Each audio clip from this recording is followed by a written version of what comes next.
Welcome to Sound Mind, and I am your host today, Teresa Pryor. I know normally you're used to seeing Brian Collier, but today I'm your host, and we are so excited to be here with you on today. We want to thank each and every one of you for sharing and for being here with us, where we hope to help you understand how to connect Jesus and mental health. And we are just super excited to have you joining in with us.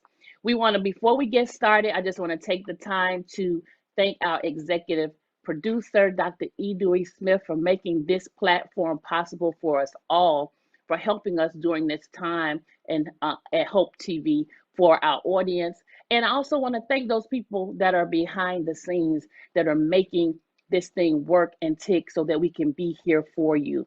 I am super, super, super excited because I have a special guest today that I can't wait to introduce you to.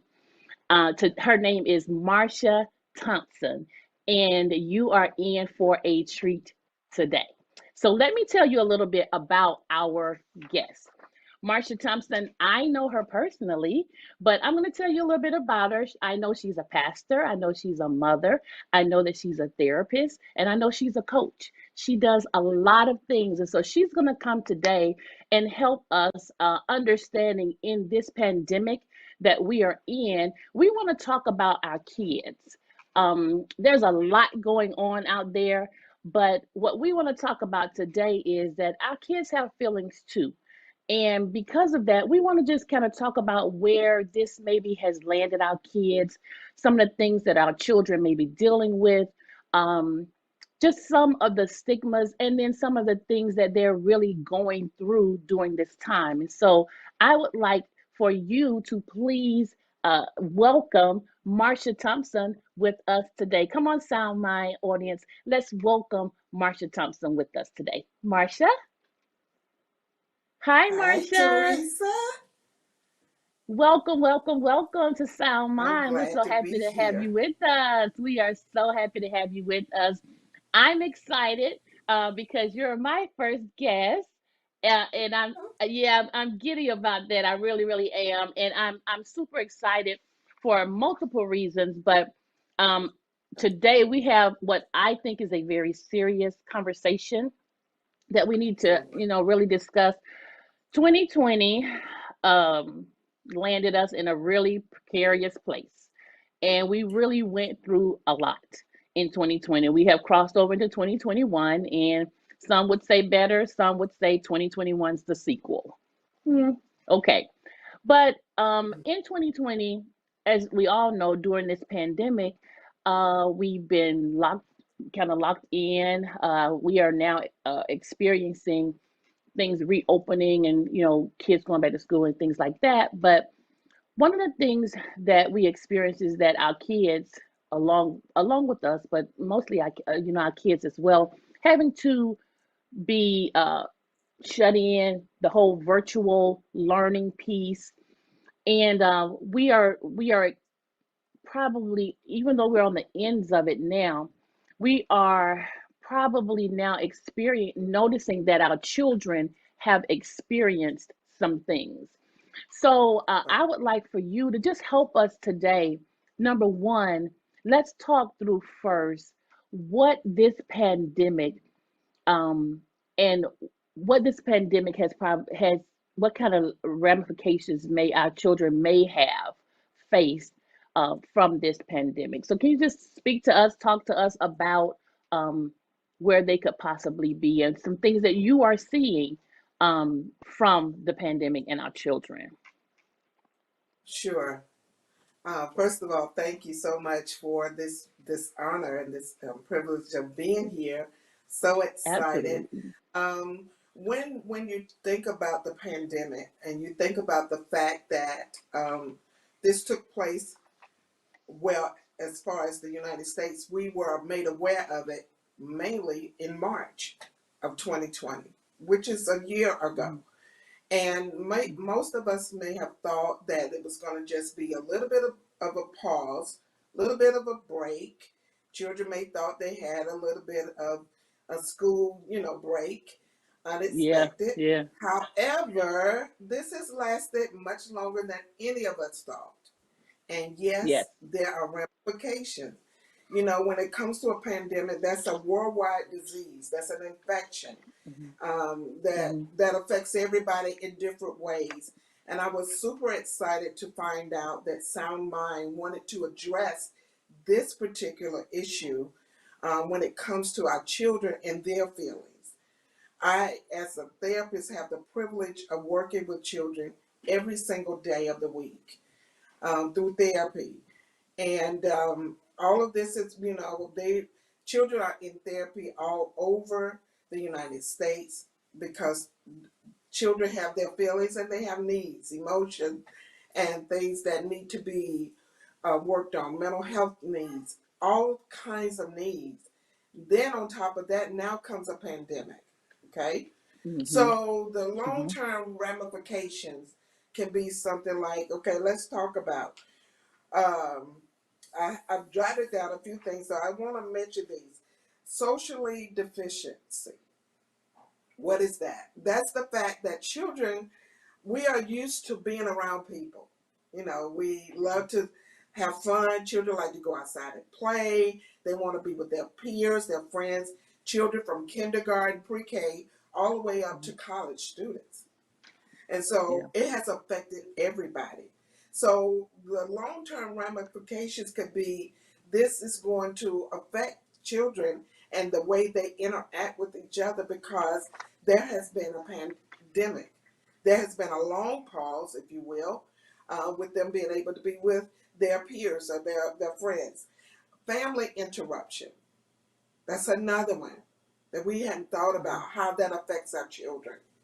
What am I mean about that? Dealing with the fact that one of my family members got COVID. They maybe had to go Hmm. to the hospital and I couldn't go see them, my grandparent. Not to even mention the grief that's attached to this. Loss Hmm. of family members, loss of friends, loss of teachers. You know, people Yeah. having to Yes. change Yes. routine. You know, Yes. changing routine. What do I mean by that? Just the fact that we normally get up, go to school, and get ready, you know, get on the bus and head to school and learn. Well, now we've Right. all been in the we've been in the house together. We're not going to school. Some of Hmm. us are headed back now, but mainly most of us were out for a long period of time. So that's an Yeah. interruption in the routine. And so that does a Yeah. lot to someone's psyche. You know, I got to make a Hmm. change because my norm is different. I have to Yeah. adjust to a quote new norm. And so Yeah. all of that is long term ramifications that could affect, you know, it's like maybe having a little bit of PTSD, if you will, because Yes. I am now going through a traumatic experience. Yes, the world Hmm. has too, but it's affected me as Hmm. a child. And so that has ramifications. You're about to say something, Teresa? Yes. So, how do as parents, because some parents are in the home, some parents are outside of the home, some parents still had to go back to work, some parents are Yeah. in the home with their children and working in the home. So, let me ask you two questions. For those that are in the home, because they're there and in those spaces all the time, there sometimes can be some anxiety between parents and children because they're in that space all the time and they have been for the past 11, 12 months. So they may not see or notice some of the changes with their children because they too are at a place of anxiety and tired, and they're feeling that. So you have that, you got that, and then you have parents that have gone back out to the workplace, and you have children that are having to stay home, and some of them are having to grow up earlier than they, because they're back to what we used to call latchkey kids, and where they're at home by Yeah. themselves. And so how do parents make that adjustment, and then how would they be able to identify or notice different issues with their children, if their children are having any issues? How can they notice or identify any behavioral issues or social issues, with their children? For a parent, how can they identify those things? What are things that they should maybe be looking out for? Okay. To address your first question about those that are going out to work, um, glad, first of all, that they are able to work because we know that there's been Absolutely. great loss of employment. However, Absolutely. there needs to be a great support system for that parent. It needs to be. I deal with foster children, and a lot of times parents are having challenges going back to work because they're having to choose whether I go to work or I stay here and watch the Yes. children. Yes. You know, so that's a Yes. major issue. So a great support Absolutely. system would be wonderful. A neighbor, a good neighbor that you trust, a family member that Mm-hmm. you can trust, finding out what's in the community that may be available. There are daycare centers that are taking children whereby they can, watch the children while the mother or father works or grandparent, whoever Mm-hmm. is the person that is taking care. And then those that are in the home, parents that are working in the home, they have a major adjustment that they have to do because they're trying to Yes. work and they're trying to Yeah. teach and they're trying to Yes. manage the home. Yes. So it's a Yes. lot of stress attached to that. And so they have to make sure that they kind of, I would say, maybe set some boundaries, if you will, Mm-hmm. whereby they're watching, this is our time. Have a schedule, if you will. Something simple as a schedule. This is our school learning time. This is our break. Yes. This is mommy time. Yes. This is your time. I know that that could be challenging for some people because in reality, everybody doesn't stay in a large space. So you may be having to share that table with a lot of Mm-hmm. different things. That's the Yes. reality. However, it's Absolutely. just trying to manage that and balance all of that. That can be very stressful. That's why that support system is important. That's why even parents and grandparents and the guardians, they have to pay attention to how they're feeling too, so that they can Mm-hmm. manage their own anxiety, their own stress. So Absolutely. because that affects the child and how the child feeling. Now, um, getting back to what are the signs? The signs Mm-hmm. could be just a plethora of things. It could be Mm-hmm. something like maybe a pre-K or kindergarten, a small child that's used to getting out doing things and really can't quite understand what's going on. So they may be a little clingy. They may be Mm-hmm. whiny. They may have some nightmares and disruption in their sleep patterns because they sense some things that's going on. Mm-hmm. An older Mm-hmm. child may be a little isolated.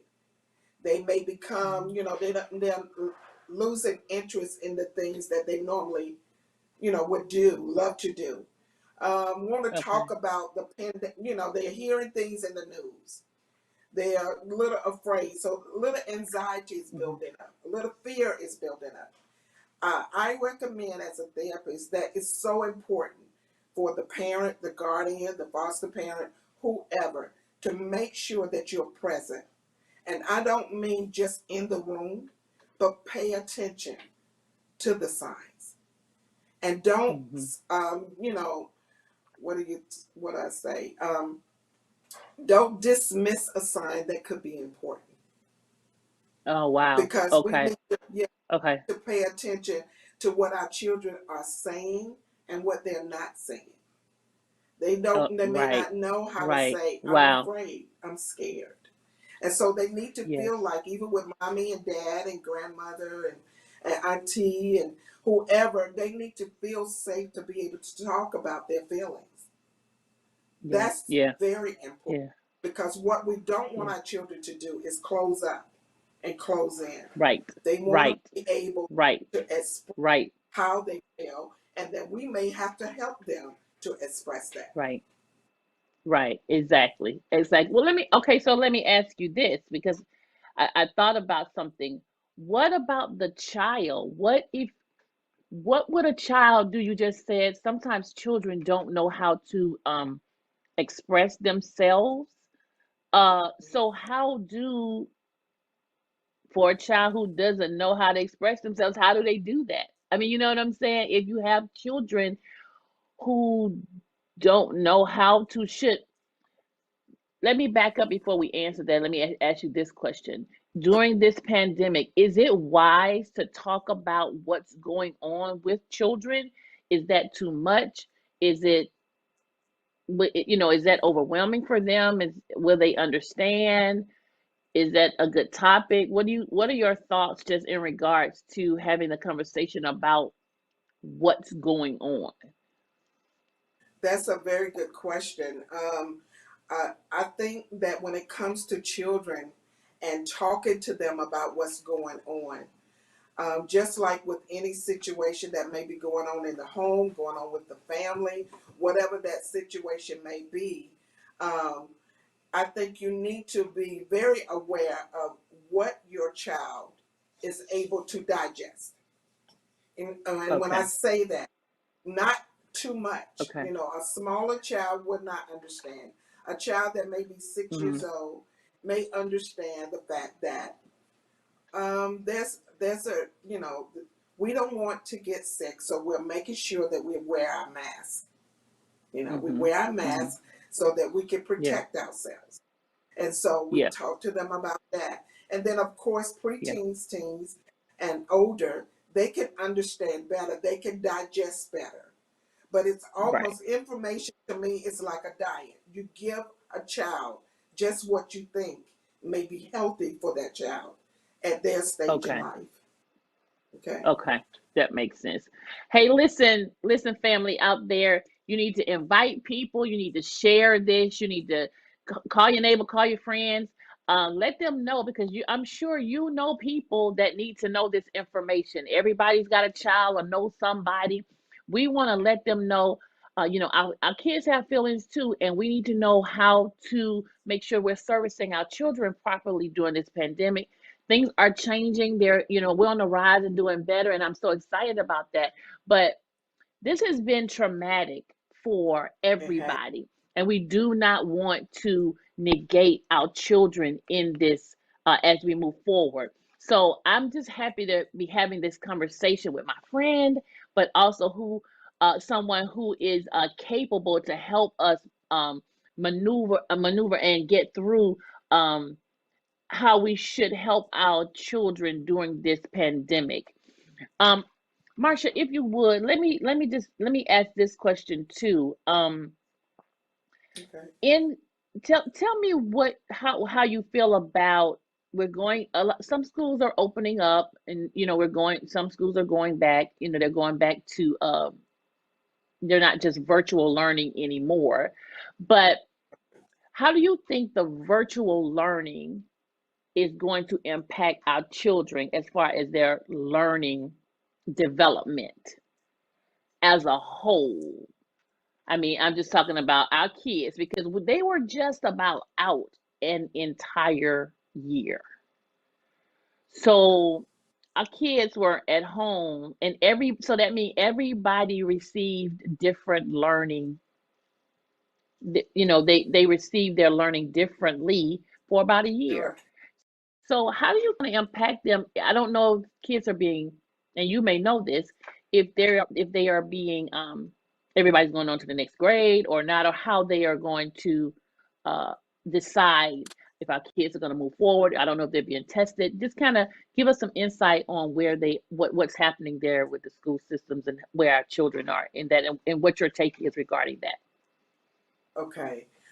I can tell you right now that, like you said, some kids are going back to school, but I personally have worked with some children and working with some children currently who are really struggling because they are not used to learning from sitting in front of a screen. It has affected their grades traumatically. And Mm-hmm. so that has been a challenge for them because some children, believe it or not, are very, very passionate about their grades. They want to do Yeah, well. They love yeah. school, you know? And so Hmm. when they see their grades coming down, they are like, Miss Thompson, my grades are coming down. And so, I say, let's talk about that. What's going on? Well, I'm not used to learning this way. I'm used to being in Mm. front of the teacher. I need to be in the classroom. Like, some of them really know what Mm. they need. And you mentioned Yeah. that earlier, which is true. We all have different learning styles. And so Yes. because of Yes. that, we have really, this pandemic has put us all almost like in the same one size fit all, and it's not that way. And we're not. And we're not. Yeah. We're Yeah. not. And we're not. And so that has and that will affect our children. There are some that are doing some testing, some that some school districts are working on testing. I have some children right now that were tested last week, and so they felt good about their testing. So each Hmm. school is different, doing different things at different Hmm. times. But I do believe that it's important for us to really see now more than ever where our children are academically, because Yeah. it affects them.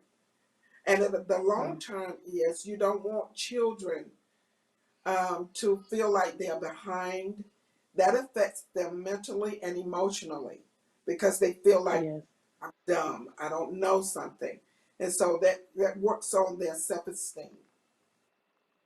And so So what do I we do? Because the truth we know, and the truth of the matter mhm, is, we know that um, most of a lot of, I won't say most, but I will say that in the neighborhoods that are not that may be poverty stricken, where moms have to go to work, and not just poverty stricken, but just in homes where you have to go to work, sometimes those children are not uh able. It's not that they're not capable of learning, but it's just they may need help. And because, people, moms and dads or whatever, they have to go to work. What happens to how do we still encourage our children to be okay when they are struggling? And I have to go to work. How exactly. do we find some help in the middle of that tension? Because then, do we I feel like you have things that happen in the home then, because you got a kid that may be cutting up, because it's really because he or she is having problems, with their work. It's not about anything other than, I'm not doing well here, and I can't get any help. So I mean, how do we help bridge that gap, get rid of some of that tension? Correct. What do we do? What do we do? I mean, we have really found ourselves in a abnormal norm. So how do we try to make the best of this new norm that we are now in? Um, Great question. Great insight. That was a lot, but it's the truth. It's really the truth. This is real. This is going on. Everything you just talked about is going on right now, and Yeah. Uh-huh. we say that it takes a village. We Yes. need that type of support when it comes to the parents, the Mhm. grandparents, the teacher, the guidance counselor, the mentor. We need Mhm. all of that help. We need to, as parent, I Yeah. talked about earlier, being present, recognize the needs of your child, not just emotional needs, but mental needs, academic needs. So if my child is struggling and really don't know how to say that, let me just sit down. As tired as I am, I just got off of work. Let me look over your homework. Yeah. What's going on here? Tell Yeah. me, how did you? That's being present. Yeah. That's not lashing out at the child because Mhm. they got something wrong. They may just don't understand, and they don't know how to. Or sometimes my children will say, "I was afraid to ask for help," Wow. and so you have to Wow. let them know, as a parent, as a therapist, as a guidance counselor, it's okay to ask for help. Yeah. It's okay. Yeah.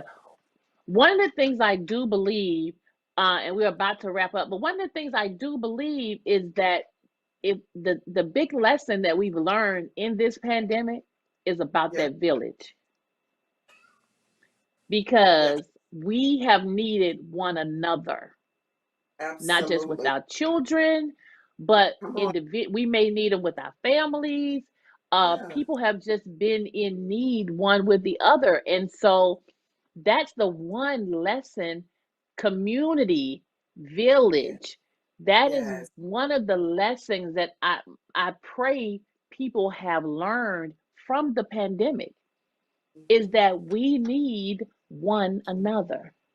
Yes, I we do. had the Come on. pleasure of taking one, two, three, four, five little girls with me on Yeah. a trip to Florida, while they were virtually schooling. And Yeah. I got to experience what that felt like. And that is why, that's one of the reasons why I began then to feel I don't have any kids. I'm single. I don't have any kids. But I immediately said, oh, this is hard. This is hard having five. I had four on a computer screen, and computers going down or going up and not coming up, or somebody trying to trick me and act like it wasn't going up. I can't see my teacher. Oh, yes, you can. You just trying to act like you can't get on. I mean, but having to navigate all of Sure. that while at the same time I was trying to work, that was a lot. And there are people who have to do that every day. Every single it day. it made me very aware, and I became very sympathetic and empathetic to those that had to do it. And so it was in those moments that I began to reach out to others and say, hey, you need some help with this, help with that, or whatever, because I began to understand this is difficult. This is a very difficult task, and we still want our children to progress and do Absolutely. well, Yes. while we still have to do the day-to-day things that we have to do. Well, I do want to ask people, I want to ask you a couple of questions. If people want to Okay. be able to get in contact with you, because our time is winding up. Oh We have a couple of no. other things that we're going to talk about, but I mean that we may be able to Okay. get some things, but I want to make sure I get this out. And that is, if Okay. people want to get in contact with you, how can they get in contact with you in regards to therapy, in regards to y'all? She's a coach, she's a pastor, all anything. Listen, and let me just give you a little bit of insight. So she also is one of my best friends. Just want y'all to know, I get it all. So I get the pleasure of being coached. I get a therapist. I get a best friend. I get all of that. And but the one thing I can say is she is a woman of God, and I love the Marsha's spirit is just pure and genuine. And so what you see today is who she is. And so tell them how they can get in contact with you if they need to get in contact with you. Okay. And then after that, I would like to share one thing after that, if you don't mind. Sure, absolutely. You feel free to, you can follow me on Instagram and Facebook. It is Inspired Life underscore CC. That's Yes. inspired with a D, Inspired Hmm. Life I think underscore I can CC. do.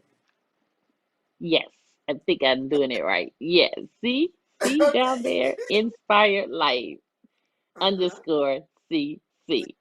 Yes. If you want to go to my website, and I really invite you to go there and find out more about Inspired Life, you can go to inspiredlifellc.com. Hmm. Inspired Life Inspired Life L LLC LLC dot dot com. com. Mm-hmm. Thank Yes. you. And what was it that you wanted to share with us? Go right ahead. In conclusion, I do want to remind you said something that was so powerful. The village is so strong, and we have to appreciate each other. Parents appreciating Yes. teachers, teachers appreciating parents and therapists and guidance counselors, pastors. Children don't even get to go to Absolutely. church like they used to, and play around with Absolutely. Absolutely. their church friends and things like that. However, Absolutely. there can be some challenging times whereby you need a little extra layer of support. So I have some resources I like to give.